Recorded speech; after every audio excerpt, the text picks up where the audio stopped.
MG Ramachandran அப்படின்ற பெயரை கேட்டாலே உங்களுக்கு முதல்ல என்ன ஞாபகத்துக்கு வரும்? தமிழ்நாட்டோட திரையுலகத்தினுடைய ஒரு பொக்கிஷம், வரப்பிரசாதம் அப்படிங்கிறது தான் புரட்சித் தலைவர் எம்ஜிஆர் அவர்கள். ஸோ அது அன்னைக்கும் கனவாக இருந்தது, இன்னைக்கும் கனவாக இருந்துட்டு இருக்கு. என்னென்னா, அவரை எத்தனையோ பேர் பார்க்க முடியுமா, பார்த்து பேச முடியுமா, அவர்கிட்ட பழகிறதுக்கான வாய்ப்பு இருக்கா அப்படிங்கிறதெல்லாம் வந்து ஒரு பெரிய கொடுப்பினையாக நினச்சிருந்தாங்க.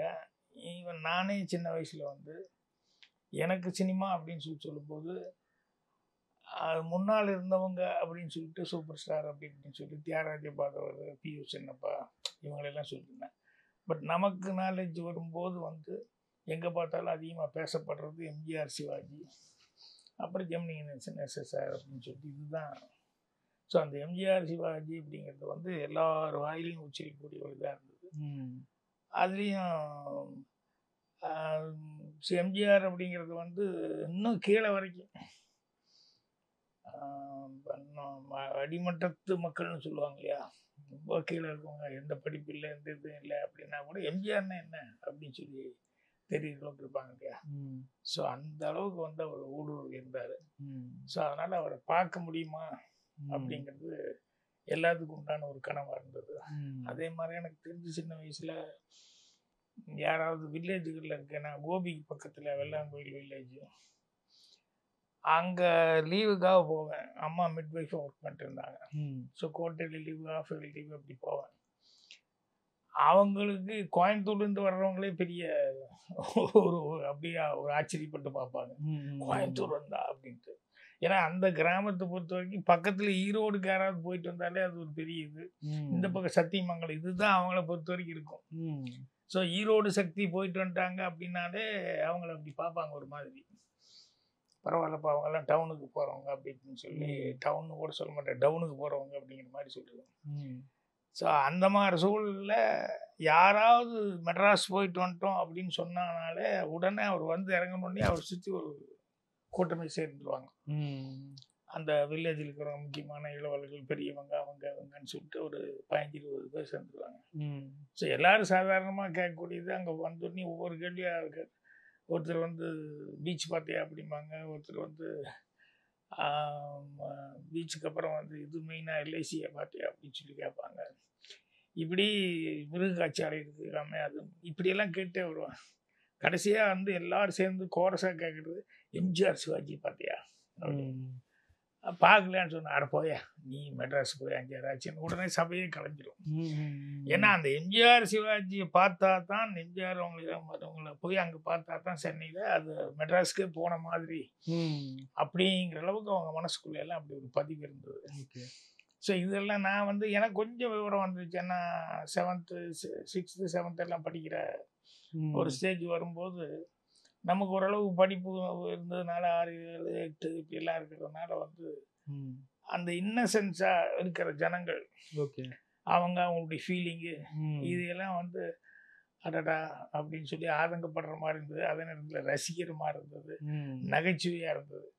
ஸோ அந்த அளவுக்கு வந்து அந்த எம்ஜிஆர், சிவாஜி பார்த்தியா அப்படிங்கிறது ஒரு கனவாக இருக்கும்போது, இப்போ நமக்கெல்லாம் கூட சிட்டியில் இருந்தால் கூட கோயம்புத்தூரில் அந்த படங்களுக்கெல்லாம் அப்போ முண்டி அடிச்சுக்கிட்டு எல்லாம் போவாங்க இல்லையா வீட்டில், வயசானவங்கலேருந்து பொம்பளைகள்லேருந்து எல்லாருமே இது. அப்புறம் எப்போ பாரு அந்த சண்டை ஒன்று நடந்துட்டு இருக்கு, எம்ஜிஆர் ரசிகனா சிவாஜி ரசிகனா இப்போ இருக்கிற மாதிரி.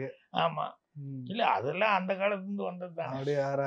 எம்ஜிஆர், சிவாஜி வந்தது தான். அது கொஞ்சம் முன்னால விட பின்னால் எம்ஜிஆர், சிவாஜி காலகட்டத்தில் கொஞ்சம் அதிகமாக இருந்தது. அப்புறம் ரஜினி, கமல், விஜய், அஜித் இப்படி தொடருது. அந்த மாதிரி வந்து அந்த கிராமங்களில் வந்து அப்படி ஒரு தாக்கம் வந்து இருந்தது. அப்போ நான் எனக்கும் கூட கோயம்புத்தூர் இருக்கும்போது நம்ம சென்னைக்கு போகணும் அப்படிங்கிற ஒரு தாட்டு வரும்போது நம்மனாலையும் போனால் பார்க்க முடியுமா அப்படிங்கிறதெல்லாம் எனக்கு கூட ஒரு கனவாக இருந்தது. அப்புறம் சினிமான்னு ஒன்று வந்ததுக்கப்புறம், சினிமாவை நோக்கி பயணம் அப்படின்னு சொல்லி வந்ததுக்கப்புறம், அதுக்கப்புறம் சென்னைக்கு வந்து அதுக்கப்புறமா வந்து சினிமாவுக்கான முயற்சிகள் பண்ணி அது கொஞ்சம் நிறைய அட்டம்ப்ட் அடித்து உடனே வந்தோடனே நம்மளை யாரும் கம்மலை விரிச்சு வாங்கன்னு சொல்லி கூப்பிட போகிறதில்ல. ஸோ எல்லாத்துக்கும் உண்டான கஷ்டங்கள்ங்கிறது இருக்குது. அந்த ஸ்ட்ரகிள் அதிலெல்லாம் போராடி அப்புறம் அசிஸ்டன்ட் டைரக்டராக வாய்ப்பு வந்தது. முதல்ல எம்ஜிஆர் எப்ப பார்க்க வாய்ப்பு கிடைச்சது? கோயம்புத்தூர்ல இருக்கும்போது ஒரு தடவை பார்க்கறதுக்கான வாய்ப்பு வந்து. கோயம்புத்தூர்ல உங்களுடைய சின்ன வயசுல இந்த பள்ளி பருவத்திலே இல்லை அப்போ பள்ளி முடிஞ்சிருச்சு. முடிஞ்சுச்சு. அப்போ தான் காலேஜுக்கு போயிட்டு Plus 2 இருக்கேன் முடிச்சீங்களா? அந்த டைமில். +2ங்கிறது இல்லை, அப்போ 11th ஸ்டாண்டர்ட். ஓ 11th. 10th PUC standard, 11th சொல்லுவாங்களே standard அதுவா? அப்படின்னு சொல்லிட்டு. இல்லை, அதுக்கப்புறம் பியூசி. ஓ அதுக்கப்புறம் எங்களுக்கெல்லாம் வந்து 11th முடிஞ்சதுக்கப்புறம் ஸ்டாண்டர்டு. ஓகே 11th ஸ்டாண்டர்ட் முடிச்சோன்னே தான் அப்புறம் பியூசிங்கிறது தான் காலேஜ். ஆனால் Okay. இப்போல்லாம் வந்து +1 +2 இதே காலேஜ் மாதிரி வந்துருச்சு. டிகிரிக்கு மட்டும் தான் அங்கே போகிறாங்க. ஸோ அந்த காலகட்டத்திலேயே ஒரு நாள் ஒரு 4 கார்னர் வீதி அங்கே ஒரு உமன்ஸ் பாலிடெக்னிக் இருக்குது. அங்கேயே தான் அந்த ஜெயிலினுடைய இது வரும். Yes, அந்த 4 கார்னர் பாப்பநாயகம் பாளையத்தில் முக்கியமான ஒரு ஜங்ஷன். நானும் ஃப்ரெண்ட்ஸுக்கெல்லாம் நின்று பேசிகிட்டு இருக்கும்போது திடீர்னு ஒரு ஜீப் வந்து நின்னது. எங்களுக்கு ஒரு 50 அடி 60 அடியில் டிஸ்டன்ஸில் வந்து நின்னது. ஏதோ ஒரு ஜீப் வந்துக்கேன்னு சும்மா சாதாரண பார்த்து மேலே டாப் ஓப்பன் ஆச்சு. என்னடா வேன் மாதிரி இருக்குது, ஜீப் மாதிரி இருக்குது, முன்னால் வேன் மாதிரி இருக்குது, என்னடா டாப் ஓப்பன் ஆகுது அப்படின்னு சொல்லிட்டு ஒன்றும் புதுசாக இருக்குது அப்படின்னு சொல்லிட்டு பார்த்தேன்.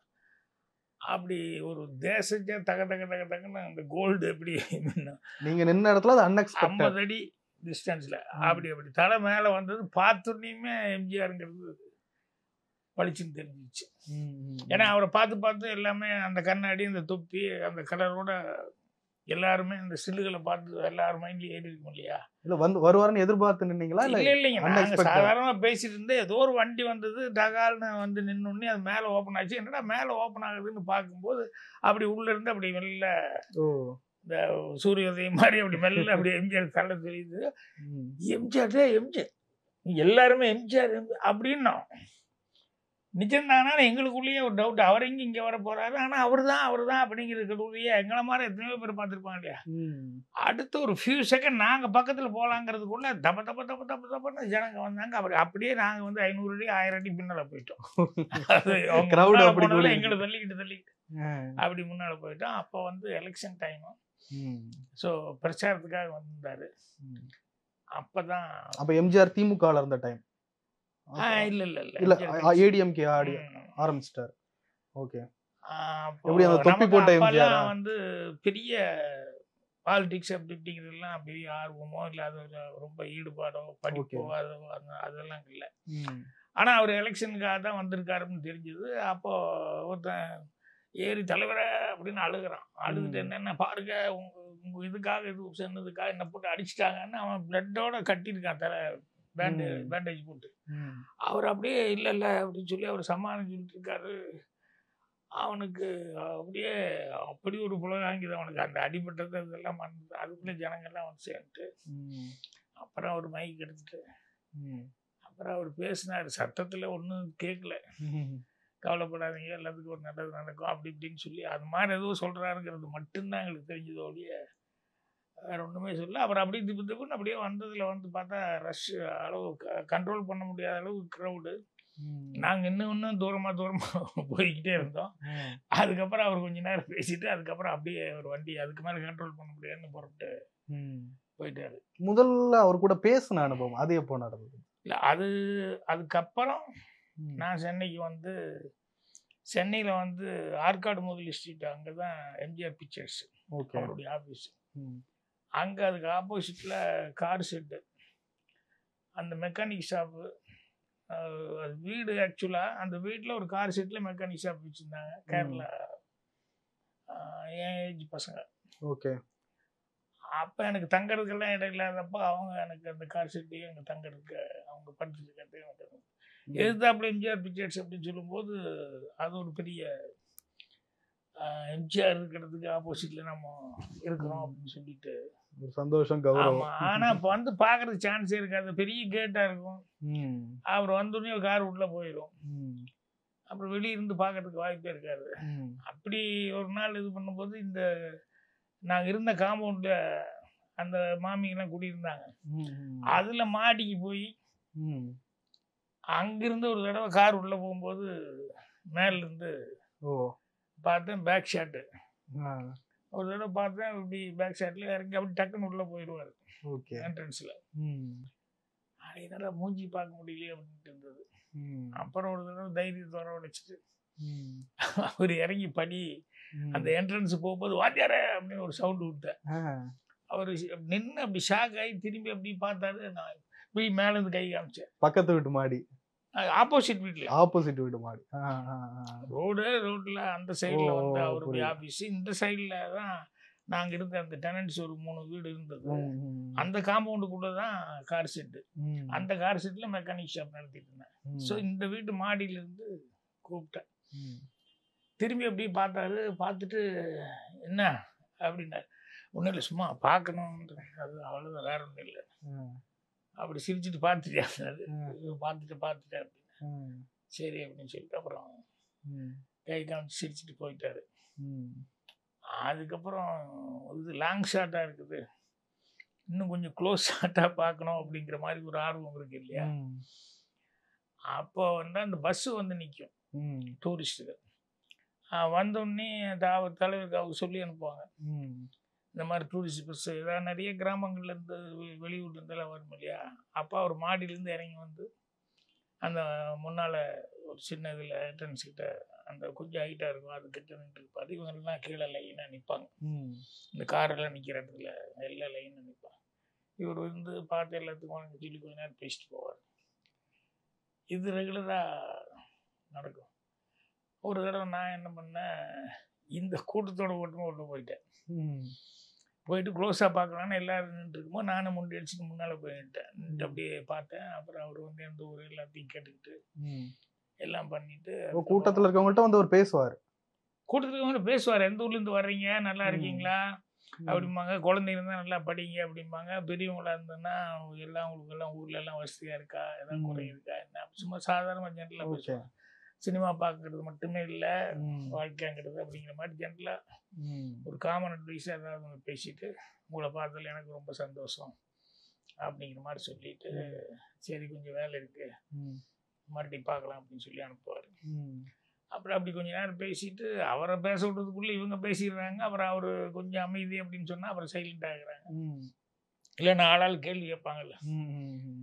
இப்படி பேசிட்டு அப்புறம் நான் போயிட்டு வரட்டுமானா சரி அப்படின்னு, சரி நீ புறப்படுங்க நான் போகிறேன் அப்படின்னு சொல்லிட்டு, அப்போ எல்லோரும் புறப்படும்போது நானும் அப்படி கூட்டமாக அப்படி போகும்போது என்னை திடீர்னு பாட்டு ஏய் நெல் அப்படின்னா. அப்புறம் எல்லோரும் போய்கிட்டு இருந்தாங்க, நான் மட்டும் அப்படியே ஒரு இதில் நின்னேன். நீ இவங்கூடைய வந்த என்ன இல்லை எதிர்த்தாப்புல மாடி ரிஜிஸ்டர் ஆயிடுச்சு உங்க பேச அவருக்கு. ஆமாம், பின் இவங்களோட இல்லை க்ளோஸாக பார்க்கலான்னு வந்தேன் அப்படி சிரிச்சுட்டு என்ன பண்ணிட்டுருக்கேன்னா, நான் சொல்லல சினிமாக்காக வந்தேன் அப்படி இப்படின்லாம் சொல்கிறதுக்கு பயம். இல்லை மெக்கானிக் ஷாப்பில் இருக்கேன் அப்படிங்கிற மாதிரி அதை மட்டும் சொல்லிவிட்டு கோயம்புத்தூர் மெக்கானிக் ஷாப்பில் இருக்கேன் அது மட்டும் சொல்லி. ஸோ அந்த க்ளோஸாக பேசுறதுக்கான வாய்ப்பு கிடைச்சிது. அப்புறம் அதுக்கப்புறம் ரெகுலராக அவர் அங்கே வந்து மேலேருந்து மாடியில் இருந்தோ இங்கே வந்தோ அப்படி பார்த்துட்டு போகிறதுங்கிறது தான் பழக்கம். அப்புறம் நான் சினிமாக்காக முயற்சி பண்ணி சினிமாவில் வந்ததுக்கப்புறம் எனக்கு இருந்த அபிமானத்து காரணமாக என் படங்களில் பூரா அவருடைய ஏதாவது ஒரு ஸ்டில்லு வரும். என் படம் எங்காவது நான் இருக்கிற இடத்துல ஸ்டில்லு வரும், இல்லைன்னா படத்தில் ஏதாவது ஒரு பாட்டு வரும். இது மாதிரி ஏதாவது ஒன்று பண்ணிக்கிட்டே இருப்பேன். உங்களுடைய முகம் அவருக்கு தெரியும், ஆனால் நெருங்கிய அந்த தொடர்பு இல்லை. நீங்கள் சினிமா துறையில் வளர ஆரம்பிச்சிட்டீங்க. வந்துட்டேன், வந்து வளர ஆரம்பிச்சோன்னே அப்போ அவர் இப்போ கவனிக்க ஆரம்பித்தார்.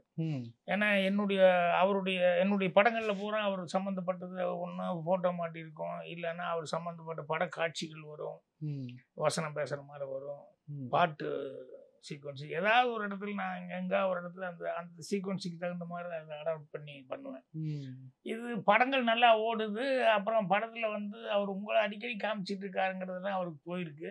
ஓகே. ஸோ மௌன கீதங்கள் வரைக்குமே அப்படி வர வர வர என்னுடைய பேரும் பாக்யராஜுங்கிறது நல்லா ரெஜிஸ்டர் ஆயிடுச்சுல்ல. அப்போ அவருக்கும் வந்து அவர் படங்களில் பூரா என்ன வச்சுட்டு இருக்காருங்க போது யார் என்ன அப்படிங்கிறது அவரும் கொஞ்சம் நோட் பண்ண ஆரம்பிச்சிட்டாரு. அப்புறம் பின்னால் வளர்ந்ததுக்கு அப்புறம் தான் நான் வந்து அவரை பார்க்கறதுக்கான வாய்ப்புகள் ஃபங்க்ஷன் அது இது ஓகே அந்த மாதிரி இதில் அப்போ இதை ரிமெம்பர் பண்ணாரா அவரு?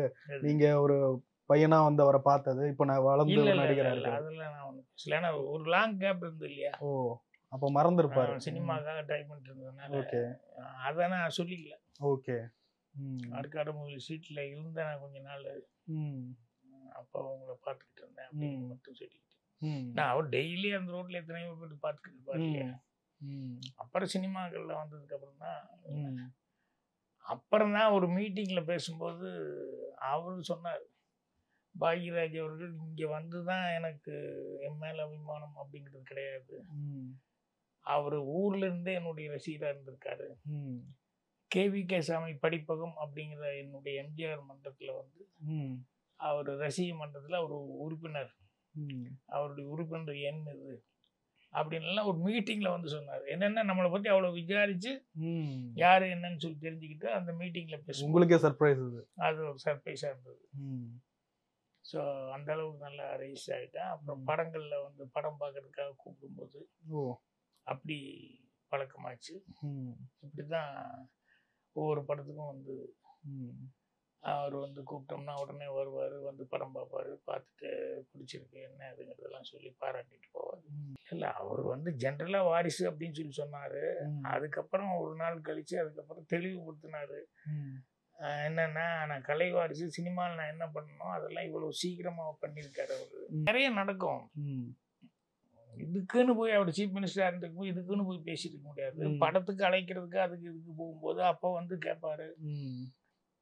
இல்ல அவர் விட்டான்னா அவர் சிஎம் ஆயிட்டாரு. ஸ்ரீதர் சார் டைரக்ஷன் பண்ணி ஒரு படம் அண்ணா என் தெய்வம் அப்படின்னு சொல்லிட்டு ஒரு படம். ஆனா அது வந்து இவர் சிஎம் ஆனதுனால திடீர்னு இன்பிட்வீன்ல எலெக்ஷன் வந்து சிஎம் ஆயிட்டாரு.